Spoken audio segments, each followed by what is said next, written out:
Welcome to Sir Lancelot's Real Estate Roundtable, your guide to mastering the realm of real estate in Central East Florida. I am Sir Lancelot Lenard, ready to uncover the secrets of seller strategies, home staging, mortgage mastery, and more. From Daytona Beach to Cocoa Beach, Lake County to St. Augustine, join me as we navigate the intricacies of real estate. As the leader of the Sir Lancelot Group at Florida Homes Realty and Mortgage, I'm here to arm you with knowledge and innovation, whether you're a seasoned homeowner or a first-time buyer, unveiling the kingdom of real estate, one roundtable at a time.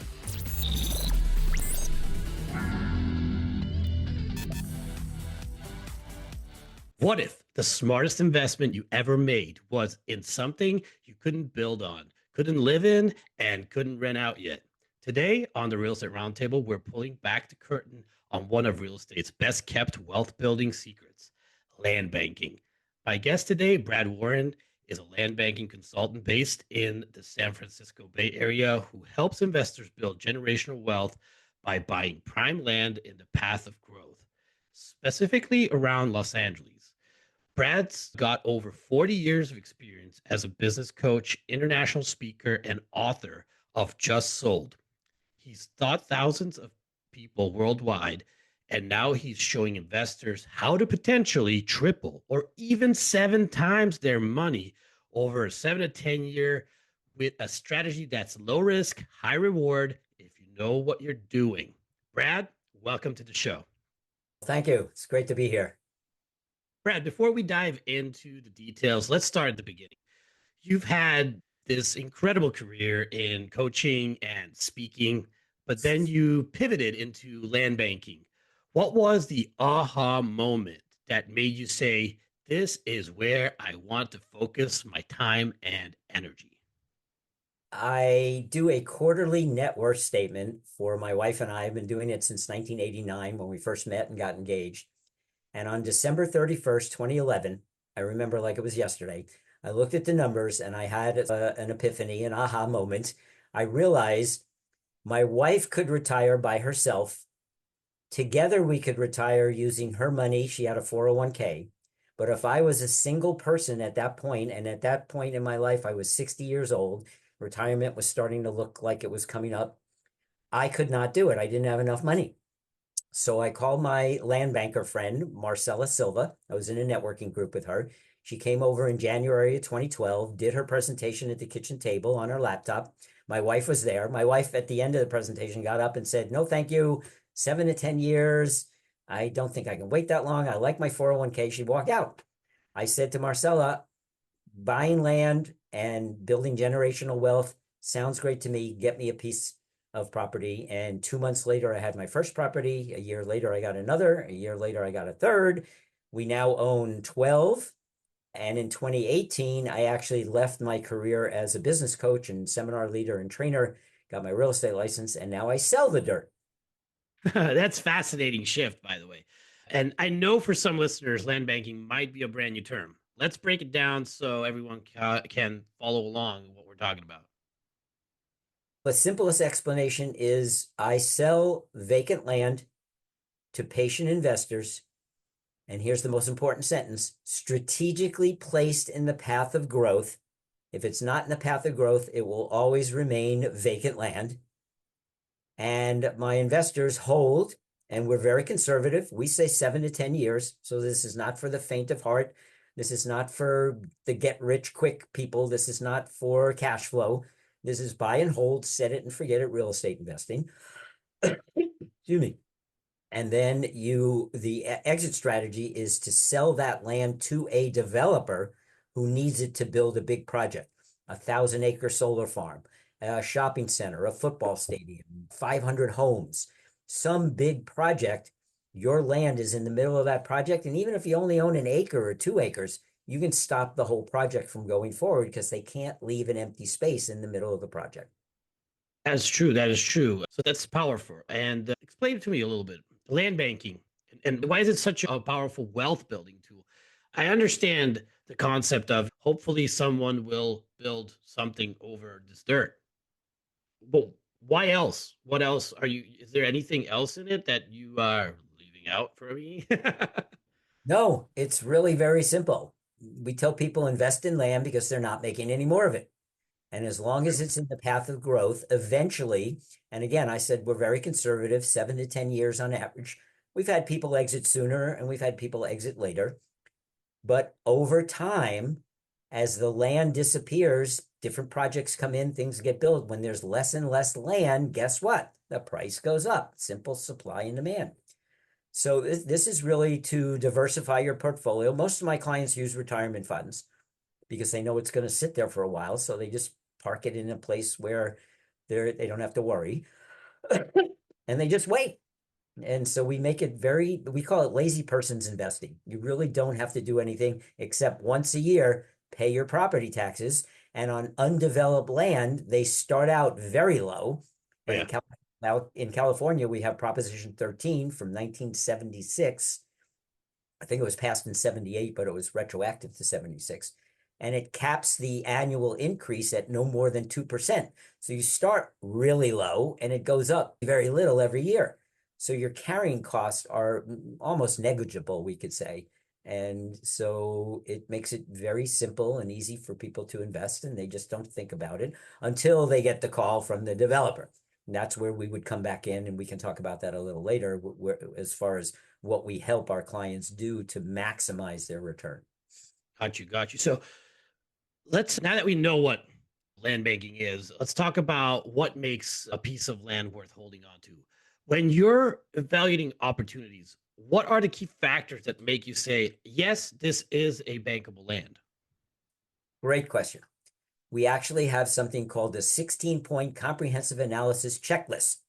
And right now, while you and I are talking, our research and acquisition department, which is staff people working at the home office in Southern California, they take that checklist and they go look for vacant land. They have a number of different ways of finding that land. One of the key ways is divorcing couples, because when they're divorcing and they have this piece of land that grandma bought for $5,000 20 years ago, all they do is keep paying money, taxes, the property taxes, and now they're getting divorced and neither of them wants it. So we try to get that from them at the lowest possible cost that we can to make it available to our investors at a very reasonable fee.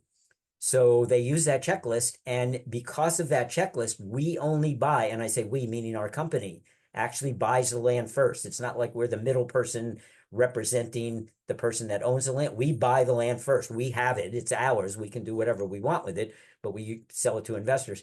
We buy 1 out of every 30 that we look at. That's 3%. So out of 100 pieces of land that we look at, we will only purchase 3 because it gets 16 yes check marks on that list. Okay. So you also chosen to focus heavily in Los Angeles area. That's a long way from the Bay Area base that you have right now. So clearly there's something special about that market. Why do you focus so much on land in the path of growth around Los Angeles? What's happening there that makes it such a hot spot for appreciation? Well, if we had a couple 3 hours, I could tell you what's happening there. But basically, we have what's called the 10 growth factors: Okay. infrastructure development, business-friendly city government, proximity to a port, proximity to an airport. What else? Flat, developable land that's very cheap and inexpensive. Job growth, population growth. I don't know how many of the 10 I just mentioned, but that's 6 or 7. There's a couple more I can't think of at the moment. But we've been doing this, our company's been doing this for over 40 years, almost 45. They specialize in this particular area. For those viewers that are watching this and can see behind me, this is a map of California. Down here is a white circle. That's a 60-mile radius around downtown LA. We don't buy land in downtown LA. The land there, in fact, what we've heard recently, Lancelot, is that developers are buying single-family homes that are in really poor condition in an area that's zoned for multi-level or multi-units. So they'll buy the house for $3 million or $2 million. They'll raise it to the ground, and then they'll build 4-unit small Townhouses. Yeah. townhouses or a small 10-unit apartment building. That's what's happening. That's just way out of our zone. Our minimum investment is $25,000. Okay. So that we have found that in the periphery, in the outskirts of that 60-mile radius, we're talking Lancaster, Palmdale, Victorville, Adelanto, Paris, which is Perris, not Paris, the one over in France.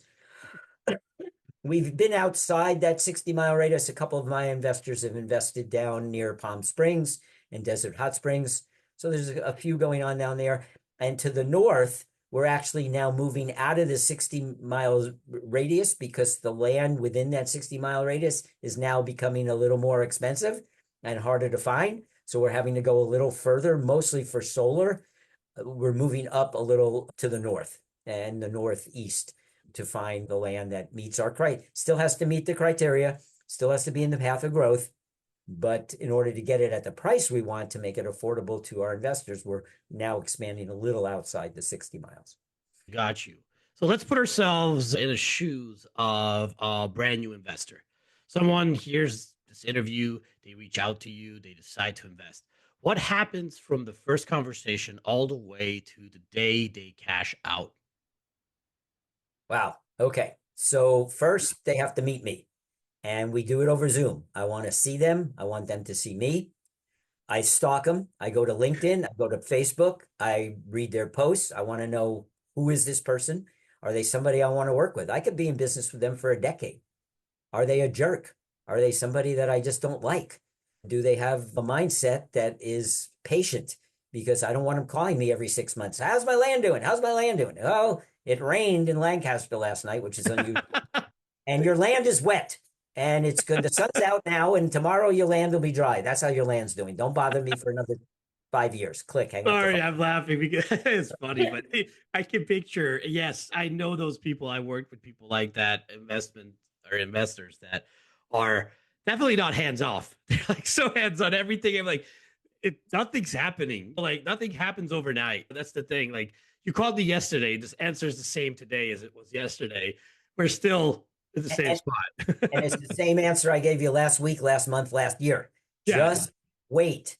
Do nothing. Don't put up a sign. Don't hire a real estate agent to try to promote the land. Just wait until the project and the development comes to you and you get that phone call. Back to the process. Yeah. I digressed a little. So we meet, I stalk them, I do some background research, we get on a Zoom call, we chat, usually it's an hour. I'm taking notes. I have something called a prospect profile. It has about 20 or 30 questions on it, and I'm getting a lot of information from them, writing all this down. At the end of that, I might say, so are you still interested in investing now that I've told you quite a bit? They say, yeah, I want to go forward. What's the next step? Next step is I bring in Marcella, my business partner, my boss, my mentor, my coach, my business partner. She's a whole bunch of things. But she gets involved next. We do another Zoom call. That could last another hour. At the end of it, she will say, do you still want to move forward?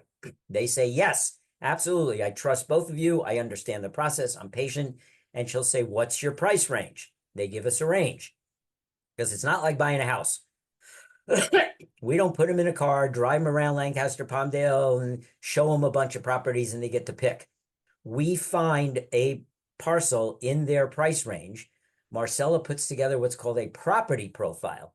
It takes her about 3 to 4 hours to do the research and condense it down to 30 minutes. So let's say they say, I want solar around $50,000. Okay, great.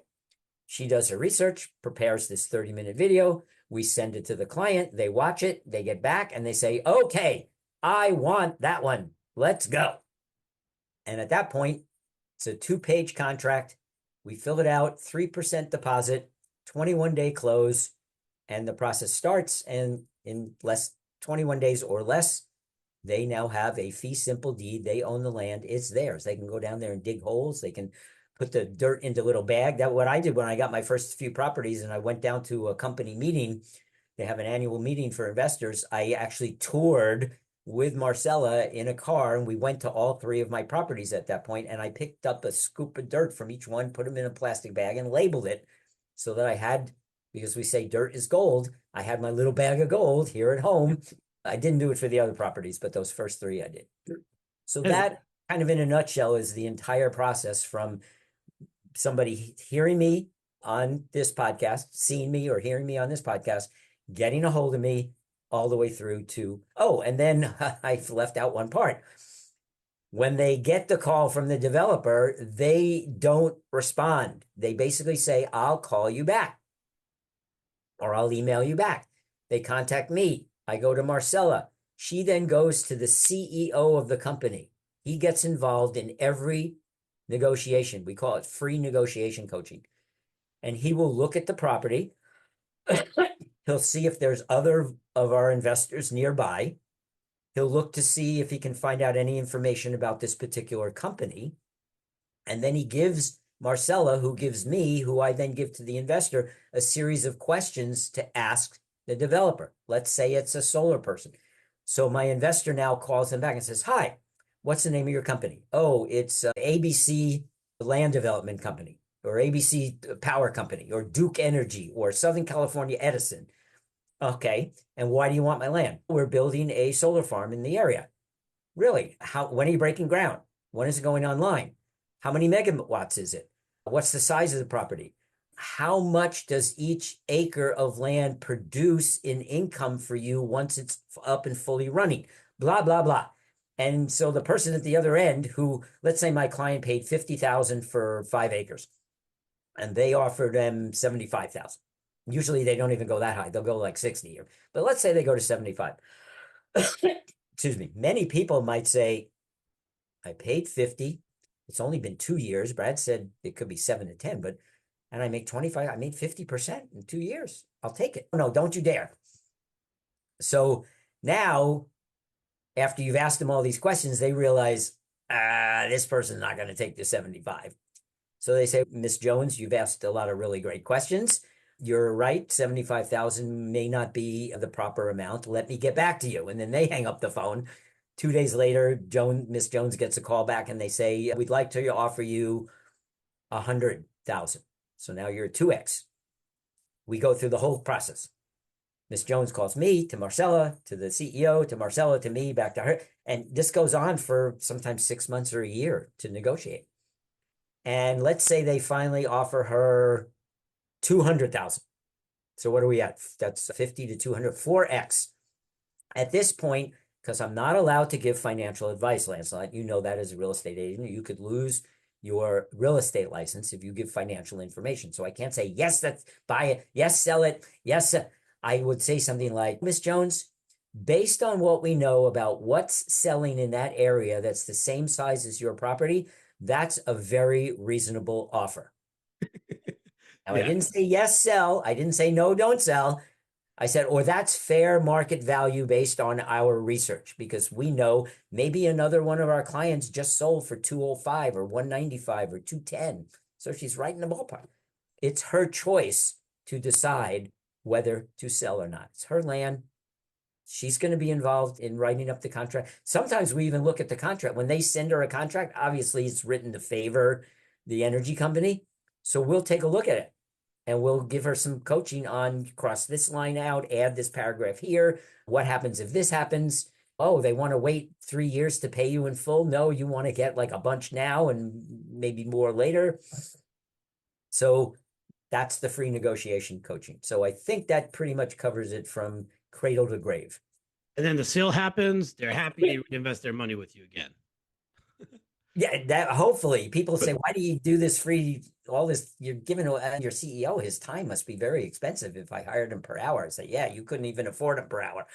We do it. First of all, we want happy clients, because happy clients will either refer business to us or reinvest. 1031 exchange, or if it's in a Roth IRA, they don't have to worry about the taxes. So yeah, we're hoping that they'll put some money back with us and or refer people. So that's what we hope to get out of it. This is amazing. They almost sound too good to be true, these numbers of 3 to 7 times. You know? That's what my wife said when she heard the presentation. She says, it sounds too good to be true. I don't totally understand it. And she walked out.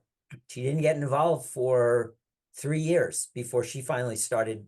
She heard Marcella do a presentation at a hotel, that rents a room and has a bunch of people come, and all the investors bring their friends to refer.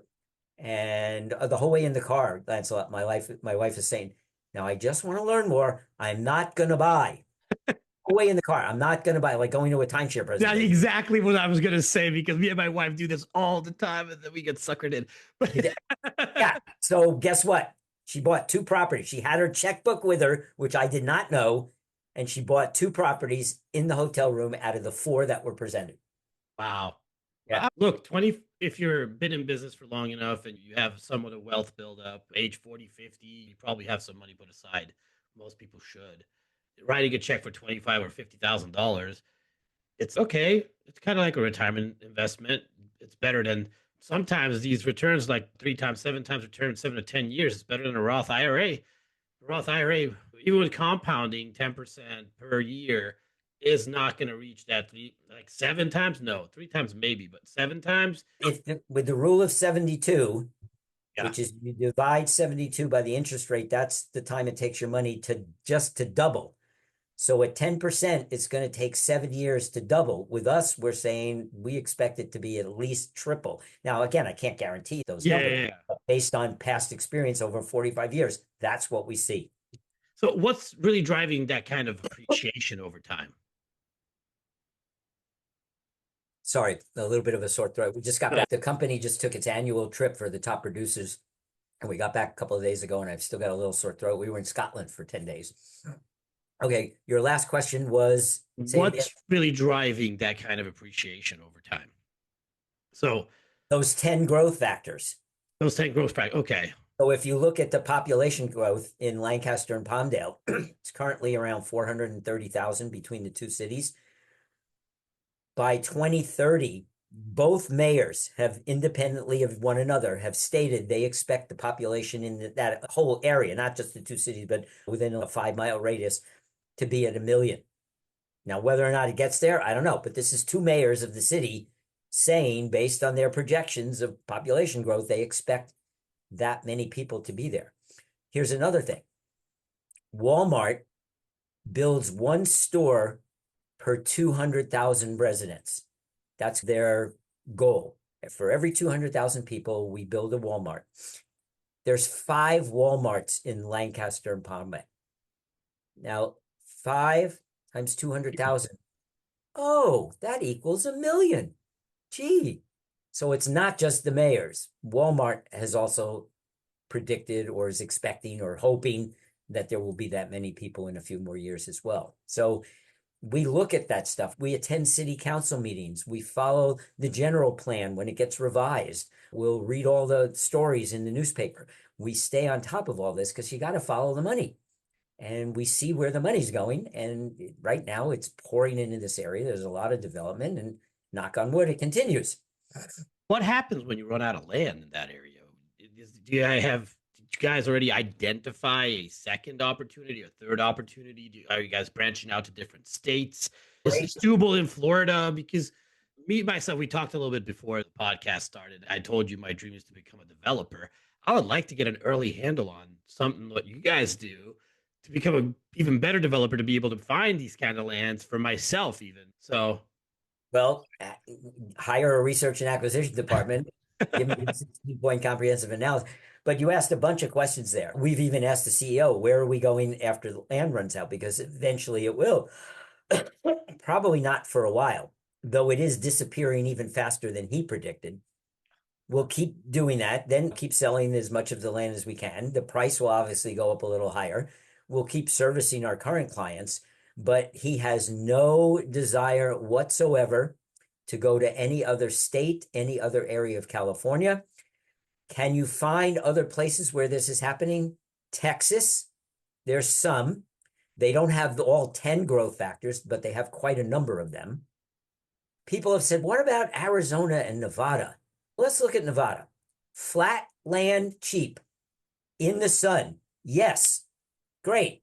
That's fantastic. Wide diversity of industries, prostitution and gambling. That's about it. When those get hit, the economy shuts down. The people don't move there. There's not all of those opportunities. So the infrastructure, it costs billions, not million, not an M. I'm using the B word. Billions of dollars for the energy companies to build the high tension power lines and the battery energy storage systems. With all of this solar, it's great during the day when the sun is out, but what do you do at night? So all of the excess energy that's produced during the day that's not used the peak hours here in California, they say like around 9 p.m. is when everybody's home. They're making dinner, they're taking showers, they got all the lights on, they're watching TV, they're on their computer. You got to have the electricity that's made during the day stored, and that's called a BESS, a battery energy storage system. 10 acres is a good size parcel to build one of these. So those are popping up. So they're saving all that electricity during the day and then using the battery energy storage system when the solar field is dormant to feed back into the system to take care of people. So can you find other places? Yeah. Are you likely to? I doubt it. That's why I got involved with this company when I saw their philosophy and all of the information. And I saw there's not a lot of other places in the United States of America that get the UV radiation that we do. And we're near Death Valley down there. Yeah. You're talking about the high, if you get a UV, and in fact, this is part of Marcella's presentation that, oh, by the way, I forgot to mention that person has to watch a 1 hour presentation on land banking. We call it Land Banking 101. Before they even get to meet me or Marcella, I tell them, I say, watch this. After you watched it, if you're still interested, then call me and we'll meet. I forgot to add that part. It cuts down on A looky lot of loos. looky loos. Yeah. We handle that up front. If they watched it and they're still interested, then we know we've got a person that's likely to invest at some point. Keep going. Sorry. I don't even know where I was going, but that I don't know if you're going to find another place in the I was United thinking States. Florida. But look at a map for UV radiation, Okay. ultraviolet radiation. That's what's needed to hit the solar panels.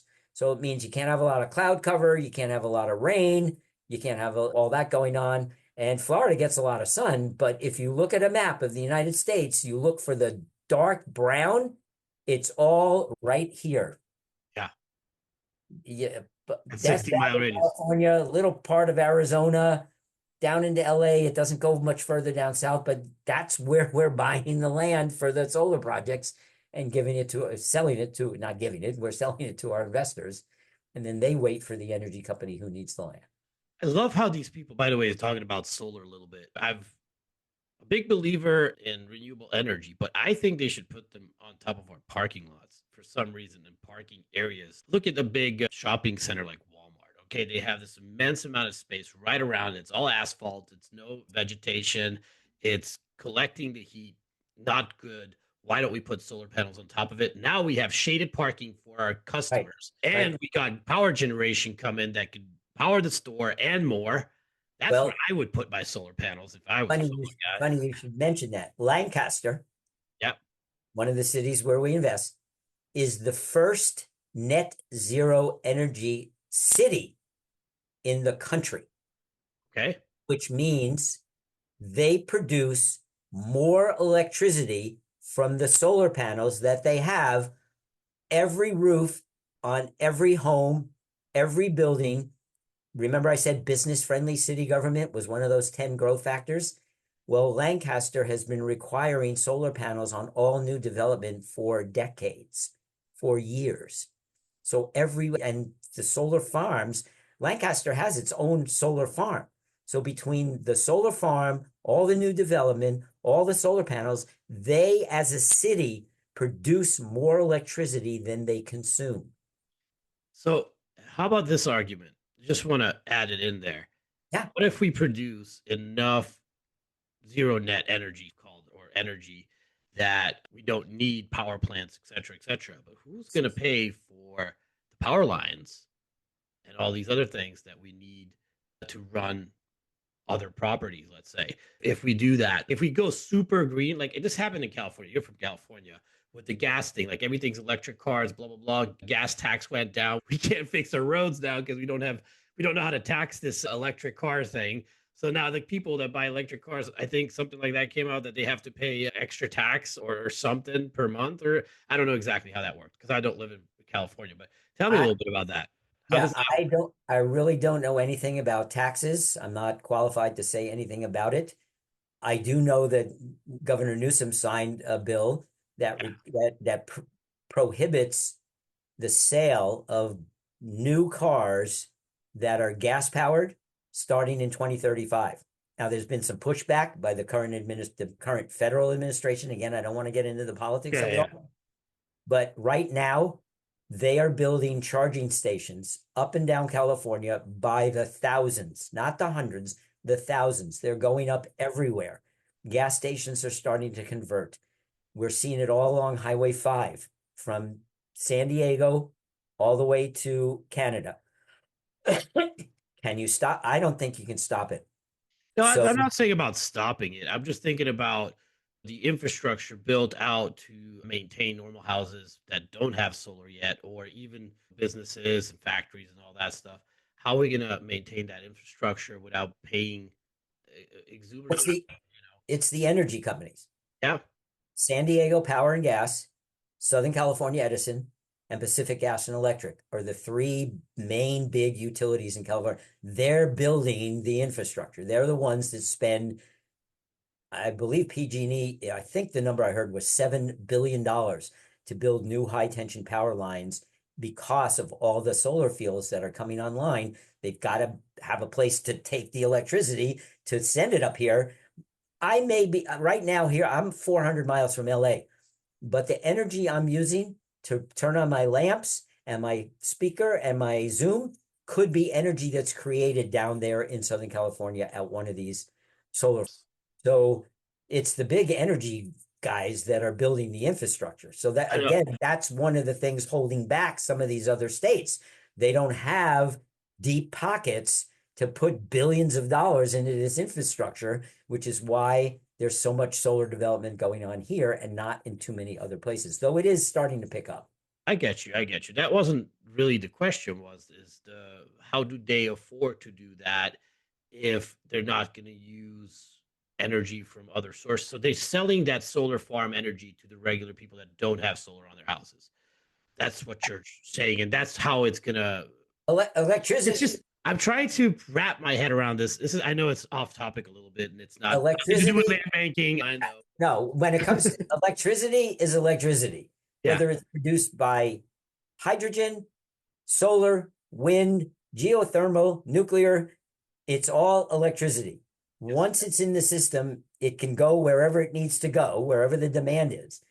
So we need one of the reasons you've already alluded to is the gigantic increase in electric vehicles, not just in California, but nationwide.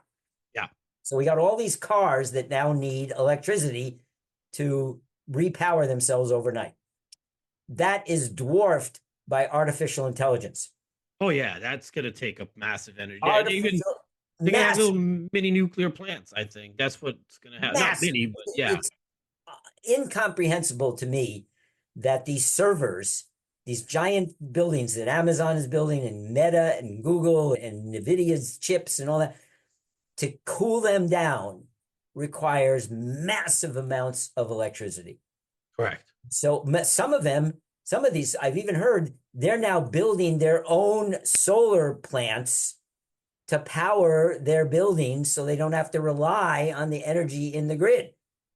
So they put the entire building, Amazon building, the entire top is covered in solar panels. They may even buy land around there and put solar panels. So they're even thinking about this because of the incredible, absolutely incredible, unfathomable amount of energy, electricity. When I say energy, electricity that's required to run these data centers and these artificial intelligence centers. So that's propelling a lot of my clients are thrilled because they're getting to get these huge returns on the land that they buy. Do you see like data centers coming into these lands as well, or is it solar and We smaller see developers or anything like that?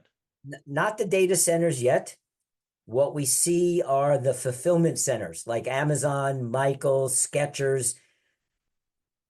People want stuff the next day. You go Correct. on Amazon, you want it the next day. If you're in LA and there's no warehouse nearby, where are they store all this stuff that's coming from China and Japan and South Korea and Thailand comes into Los Angeles and Long Beach harbors, which is inside that 60-mile radius, by the way. All those containers get offloaded. Where do they go? They get put on a truck, hopefully an electric truck, and driven to a warehouse. Guess what's happening in Lancaster and Palmdale right now? they're building warehouses like crazy. Partly because down here, I don't know if people can see, that's LA right there. Over here is called the Inland Empire. The Inland Empire, number of cities there, they've put a moratorium on building more warehouses because the communities, mostly Hispanic, Black, Asian communities, that's where they're building these because they don't get a lot of pushback. They're getting pushback. And those people are rising up and saying, we don't want these trucks 24/7 driving through our neighborhood, ripping up the roads, polluting the air. No more warehouses. So they have a moratorium on building warehouses where they used to be built. So the warehouse builders are going, where the hell are we going now? Oh, Lancaster and Palmdale? Okay, we'll go there. Instead of $300 a square foot, it's $60 a square foot. Oh, yeah. So they're going to build where the land is cheap.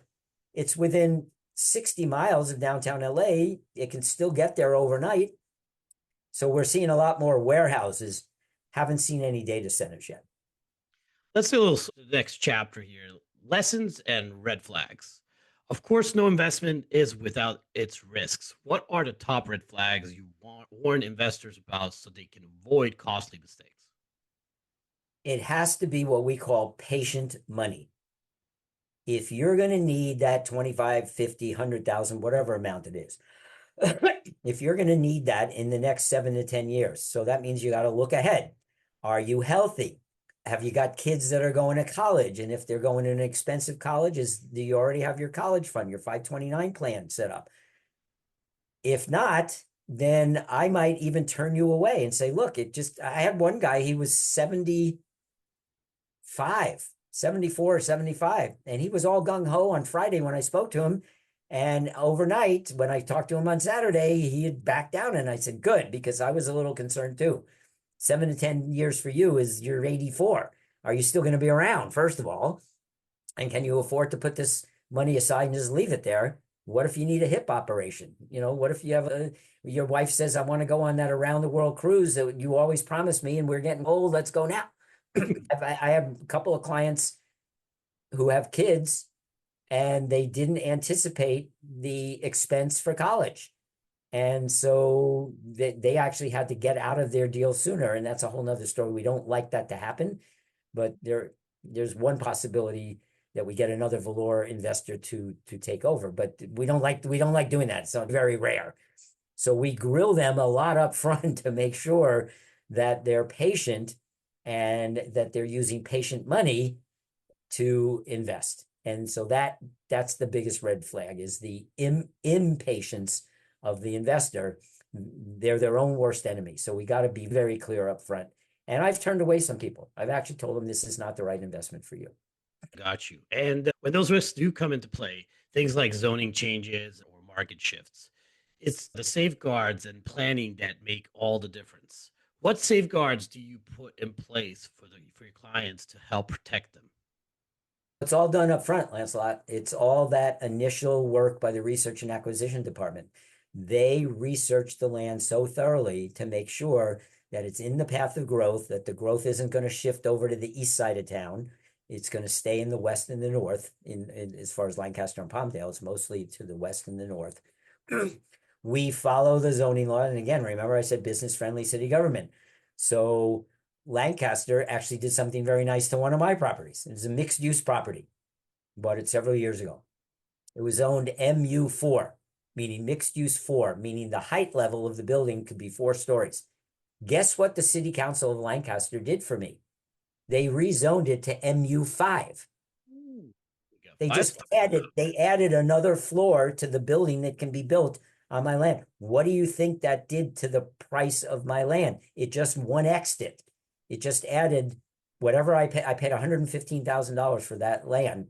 It just added $115,000 of value because now they can build 5 stories. So I'm going to sell the land saying, look, you got another whole floor that you can build. That's a lot. You're going to pay me another times what I want. So we like Lancaster and Palmdale because that's how they think. That's how they rezone things and do things. It's usually always to our advantage. We've never yet, as far as I know, In the 45-year history of our company, we've never heard of them putting in a zoning change that negatively impacted our investors. That's awesome. Knock on wood, that continues. Yeah. One of the things I love about your approach is that you make this accessible to all types of investors, not just those sitting on piles of cash. We already talked about the Roth IRA as a retirement account that can invest in the land. Is there any other options, any other investments that could invest in land?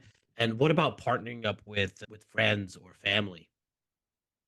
Okay, keep that second question in mind because I'll forget it by the time I finish explaining the first Okay. question. So Anything else than Roth? cash is king. 1031 exchange. I don't know if your listeners are aware of what that is. Have you talked about that with them before? We have mentioned 1031 Okay. exchanges. So that's exchanging like kind, so real estate to real estate. So you can do a 1031 exchange. And retirement funds are the three top ways. You could, I had one person wanted to borrow money from a HELOC, home equity line of credit. And I said, no, because you're paying interest on that. And it could be for 7 to 10 years, it's going to make your total investment go so high that your return is going to be a lot less. So we don't like them doing that kind of creative financing. So cash, retirement funds, 1031 exchange. Those are the three main ways. Your second question, yes, in the state of California, you can partner with up to 4 non-family members and up to 8 family members. So you're doing your own syndication. You pool your money to buy a bigger piece of land or a higher zone land. There's 5 types of zoning for land, ranging from the bottom, which is the solar farms, to residential, to industrial, to commercial, to mixed use. So if you say, I want mixed use, we don't even have that anymore. We can't get it. Commercial is a little hard. Mostly it's industrial and residential and solar. But you say, I don't want solar. I've got 25,000, but I got 3 friends that all have 25,000. Can we go over 100,000, maybe get some residential? Okay, sure. So you could do that. You would combine. There's pros and cons to combining with other people.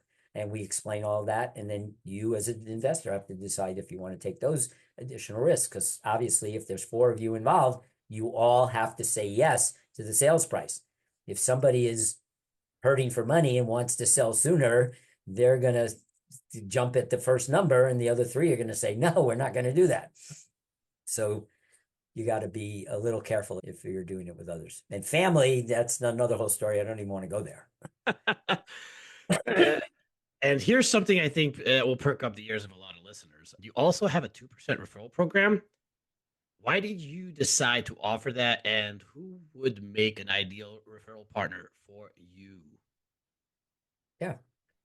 It's actually 2% of the gross sales price. So if one of your listeners gets a hold of me, they have to tell me how they heard about me because I need to know it's through you so that it's more legit. But if they refer a friend, then they will get, let's say the friend buys a $100,000 10-acre lot, they will make $2,000 and they'll get paid on every purchase. So it's not just the first one and then thank you, they're my client, so long, sayonara. No, every purchase that client makes, that investor makes, they'll get paid the 2%. If they refer somebody, we call them finders because they find people.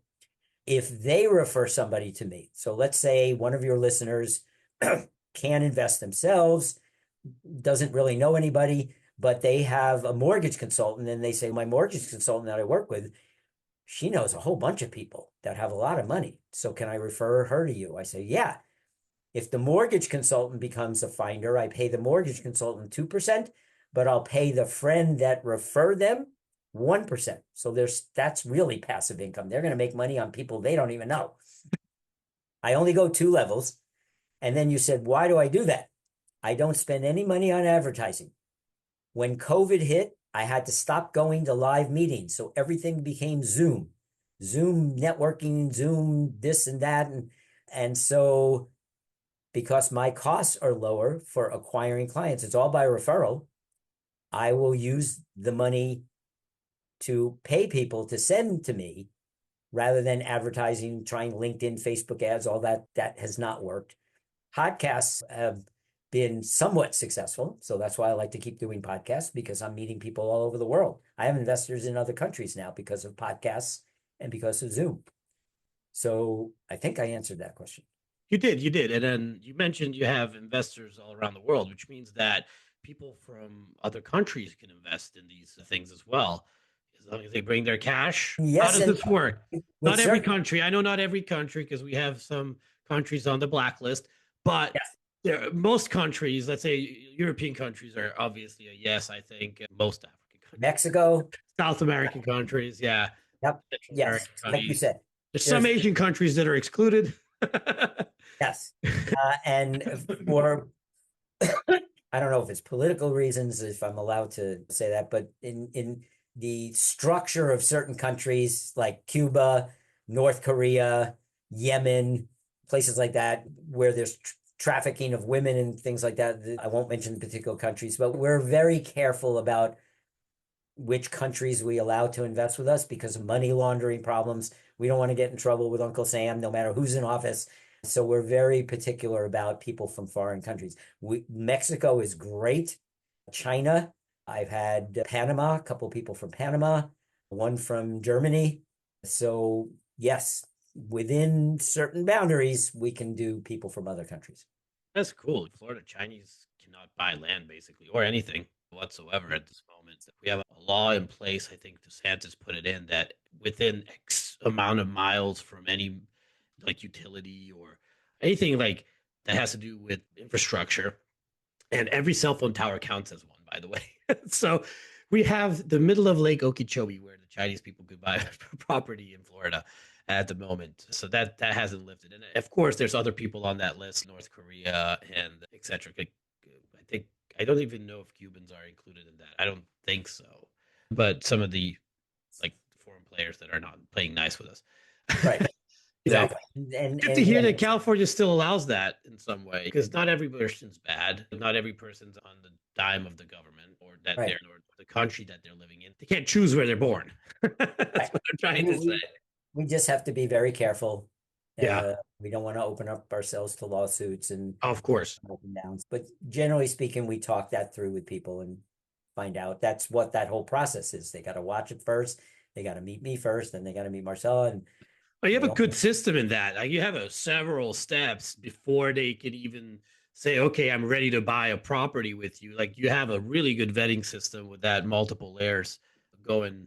You first the video, then you, then Marcella and you, then so there's a few steps before they can actually nod yeah, their heads on something, which is good. I like that. You we, should know we, about what you're investing in. Like a lot of these guys yes, that make phone calls to me, "Hey, you ready to buy this oil?" Blah blah blah, and I'm like, right. we'll send you a brochure. Okay, great. Send me a brochure. I look at the brochure. So you're ready now? It's $50,000. We're gonna run out of spaces. You're gonna buy this right now. Or the coin guys. I love those. The coin and silver guys. Oh, they're like, what? Buy right there on the phone. Give them a credit card number so they can send you $10,000 worth of gold or silver or Yep, whatever. yep. Stockbrokers, hey, I have this one tip for you. This one ticker. So do you have time? Just put it in. Put this ticker symbol. And I was like, dude, I'm driving a car. Where do you want me to put a ticker symbol? Don't get off the phone. Don't get off the phone. I'm going to tell you this is the best deal you're ever going to have. I'm like, are you kidding me? I'm driving a car. You're trying to sell me on a stock. Yeah.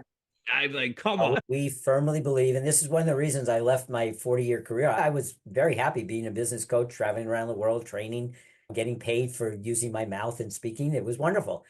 But this company, when I saw the whole process and the fact that they educate people first, we don't just allow, if somebody calls me up, let's say they watch this podcast or they listen to the podcast and they're driving, they listen to the podcast, they get home and they email me and or they get my number somehow, but mostly it's email. I like email better than getting inundated with phone calls from people I don't know. And they say, "Hi, Brad, I just listened to Lancelot's podcast. Sounds like the perfect investment for me. I have 50,000 in cash in the bank. When can I buy my first piece of property?" And it's okay, slow down, cowboy or cowgirl. Let's back up. Let me send you a link to watch a presentation. Watch that first and then get a hold of me. And then we just start the process. And then they get a hold of me. Okay, I'm ready to buy. No, I need to meet you. We're going to get on. I'm going to look you up on LinkedIn and Facebook. I tell them up front that I stalk them. I want to see, what do you post? Are you not, do you beat up dogs? Do you kill stray cats? You got to be a nice person. I always tell people my clients have to be nice, patient, and have at least $25,000 in investable assets. before I even think about working with them. So we're very careful. And it's That's, fun. yeah, of course. We make less sales, but it's the people that we want as part of our family. Exactly. You don't want that negative. Even if the example you brought up just right now, I'm not sure that would have been a right fit person because they're like, that's not maybe not the kind of person you want to work with. This is a patience investment that takes long time. So you don't always want to run into it head first. The next question is a little bit, we're going to go switch gears and go into legacy and vision. Land banking is about more than just returns. It's about legacy and what you leave. What does generational wealth mean to you personally? I have one daughter. My wife and I have a daughter, unmarried right now. We're hoping the current boyfriend may be the one. We don't know yet, but she's part of that legacy. So obviously, my wife and I want to use some of the money that we get from selling our properties for ourselves. We love to travel. We're not high flyers. We're not jet setters. We're very conservative in terms of where we spend our money, but we want to do a bunch of nice things and go on some nice trips. Lately, we're getting more into cruising, 2 weeks at a time. So part of it is for ourselves, part of it is for Jennifer, and eventually, if she has kids, grandkids, they'll be part of that. We also want to contribute more. Right now, we send a little check here, a little check there, $50, $100. What if we could add a zero to that and make it $500 and $1,000 instead of 50 and 100? That would be something that we would do. I even have some vision if there's enough, and we plan on living a really long time. We're both 74, but my goal is to live to 140. And everybody laughs when I say it, and I say, Out there. It's out there. oh, the oldest woman on record that I know of that I've read about is 122. So that's obviously possible to live that long. So we'll see. So I'm hoping to live a really long time. So we've got to have our money last a really long time. But hopefully it's also building over time. We're still investing and doing the right thing. And so, yeah, it's about giving back and it's about taking care of our immediate family. That's really nice. So, last question here. And what's your favorite success story from a client? One that really captures the power of this strategy. I'll tell you about one of mine. This was one of the first clients that I had back in 2018. And this is very unusual. So I don't want people thinking this is how it normally goes. She's very well off, has a lot of money. She bought a $750,000 parcel. That's unheard of. It's the only one I've ever sold that big. The next biggest one I think is 200,000. Oh no, she bought a 340,000 as well. But she bought this $750,000 parcel. And every year she'd bug me. Oh, I'm just getting these lowball offers. Why did I do this? And I said, just wait. Long story short, she sold that property for $2 million. Now, that's not 3X. We gave her coaching. We told her 2 million. We didn't think that the way we phrased it was, we think you can do better. And she didn't listen to us. She was very independent minded. It was 5 years from the first purchase date. She'd been paying her property taxes. She just wanted to sell. She still made a little bit of money. Okay, from 750 to 2 million, not bad, little over 2X. But Marcella's got a client, or had a client, runs a daycare center. She bought 10 acres for $150,000, solar land. And within about, I don't remember all the details, but within about 6 months, she gets her first offer, $300,000. Very unheard of. Double in 6 months. She calls Marcella. They go through the whole process. We coach them. She turns that one down. The next offer is $500,000. She turns that down. And at that point, we said 150 times 3 is 450. You're over 3X. We can't coach you anymore. It sounds like you want to just take this on yourself. Good luck. We heard her next offer was 750 and she turned that down. We almost had a fit. We're getting like, oh my God, she's going to lose out on it. They're going to go somewhere else. They're going to try to find another property. She finally accepted $1.5 million. Holy cow.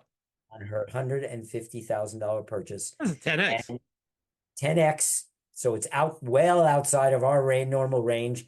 And I believe from date of purchase to close is going to be about 3 to 3.5 years, something like that. I'm not, could be 4 years, but still a 10 bagger in, even if it's 4 years, let's say it's got the outside from the day she closed to the day she closes on the day she bought it to the day she goes from 150 to 1.5. That's legacy wealth.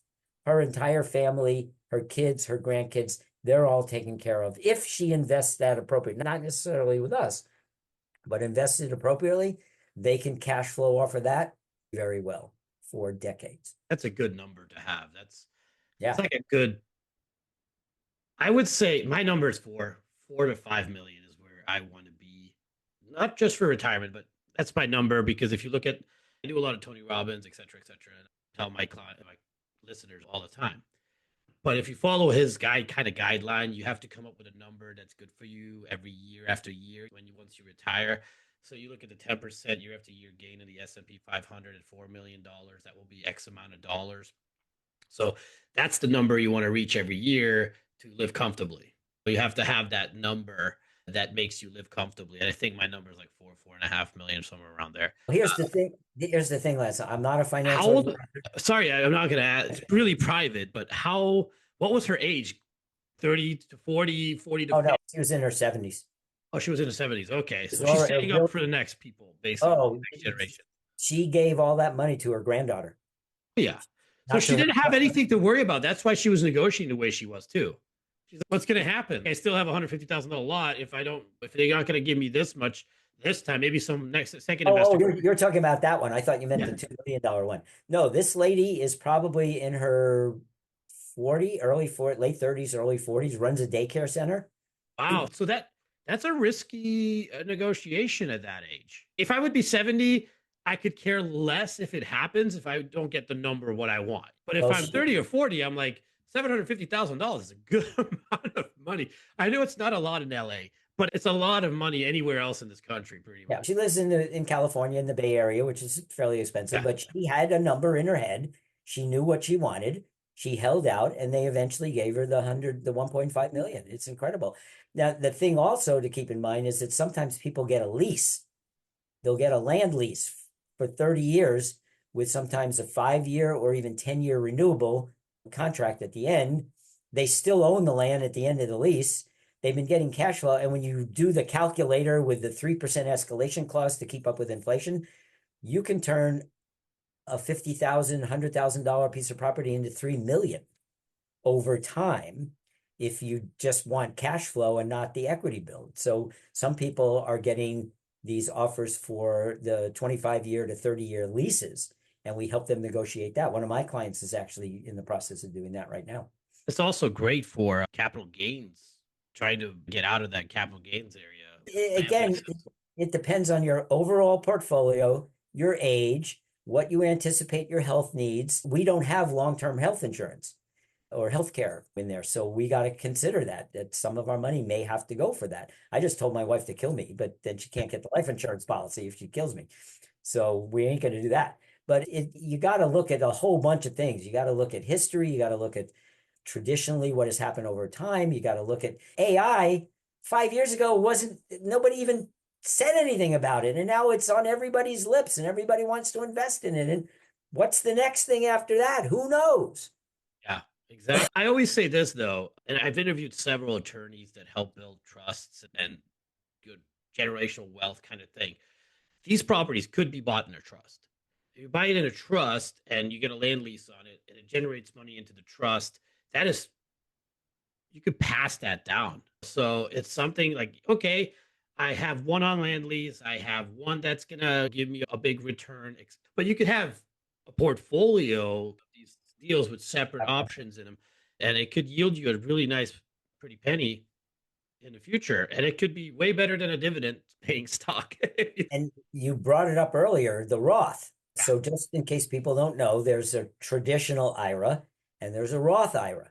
The traditional IRA is you're putting in before tax money. And so when you withdraw from a traditional IRA, that's when you pay Uncle Sam. In the Roth, you're using after tax dollars, means you've already paid Uncle Sam. So my wife, out of our 12 properties, 10 are in a Roth, 2 are in a traditional. On those 10, any gain that we get is tax-free. So if my $115,000 property, my mixed-use property sells for $500,000, that $400,000 gain is tax-free. So depending on how you've invested, which is why we spend a lot of time talking with people up front, we don't give them financial advice, but we say, go learn about a Roth. A lot of people I talk to, they've never even heard of a Roth. They don't even know what a Roth IRA is. And I said, go talk to your CPA. In fact, fire the one you've got because they never taught you this, and go get one that understands this. And make sure you're leveraging your money long term and looking at tax consequences as well, because the tax bite can be huge if you're not careful. So I have a Roth. I'm thinking about now that this might be a good option to put my Roth into. Because I'll be honest with you, I had a pretty good growth in my Roth in the last few years, but every stock went up in the last few years, like 20, 30%. But it's not going to continue going up like that. It's probably going to go balance out at the 5-10% a year gain.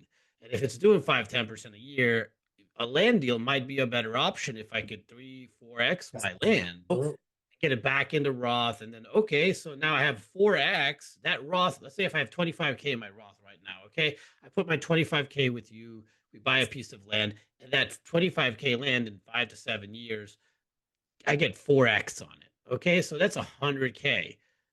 My 25K would take, I don't even know, a long time to get to 100K in a Roth.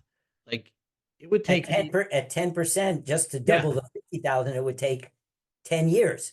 10 years. Yeah, to double to $50,000. Just to double. I'm talking about 25. And then another 10 years to double again, assuming you kept getting 10%. The 25 becomes 50 and 10. The 50 becomes 100. It would take you 20 years to get to the 100,000. So just so everybody's clear about that, Roths have a limit how much money you can put into it every year. Right. It's not financial advice. This is just going on Robinhood, and it tells you how much you can put in your right. Okay, so there's a limit to it. So every year you can put X amount of dollars into it. So obviously you can't get to 25K right away. But if you have been doing it for 3-4 years, you could probably be at that 25K mark. Now, is this a better investment for it? Possibly. I'm not going to say it is, but if you are looking at stuff, what you could do with it and what could have a faster growth, this could be one of those options because you're buying real estate. And it's dirt that you're buying. It's always going to be there. And it's going to be yours. A Roth IRA is invested in stocks and stock market, which can crash, and go up, and crash, and go up, and crash, and go up. Yep. Yes, real estate tends to do that as well, but not as aggressively as the stock market does. At the end of the day, I really think that real estate is a really good wealth builder. And we talk about it all the time on this podcast, that real estate is the number one wealth builder in the world. Yep. It's built more billionaires and millionaires than anything else. Yep. And I had a client, I interviewed someone that does financial investments, and he told me this. So he worked on Wall Street and stuff like that. So he knows what the insiders do. You give your money to the stock market, BlackRock, blah, blah, blah, whatever, big Charles Schwab, or you're paying your life insurance. Where do they invest that money?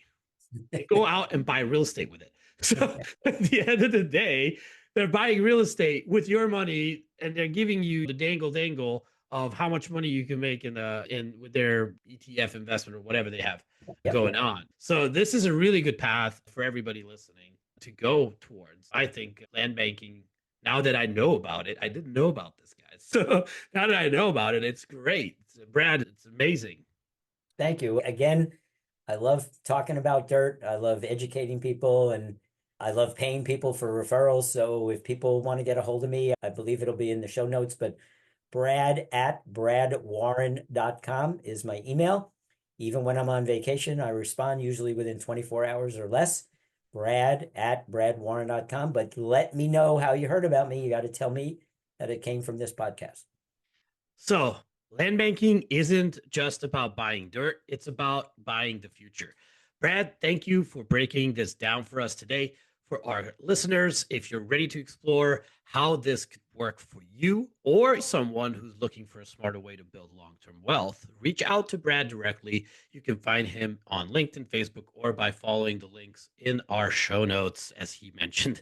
And remember, there's a 2% referral opportunity if you help the right person connect with the right land. This is Lancelot Lenard, your host of the Real Estate Roundtable. If you enjoyed today's conversation, hit the follow button, share this episode, and join us next time for more ways to make real estate work for you. Until then, remember, in property, timing isn't everything, it's the only thing. Thank you, everybody. Have a wonderful day.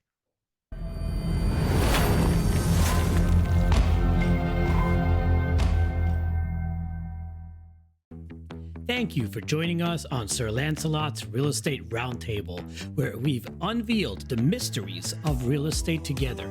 Remember, in this kingdom of possibilities, every dream home is just a discussion away. I can help your real estate dreams come true. Just call me at 786-449-7518. Until our next roundtable, may your ventures be prosperous and your homes be filled with love and joy. Farewell, fellow knights of real estate.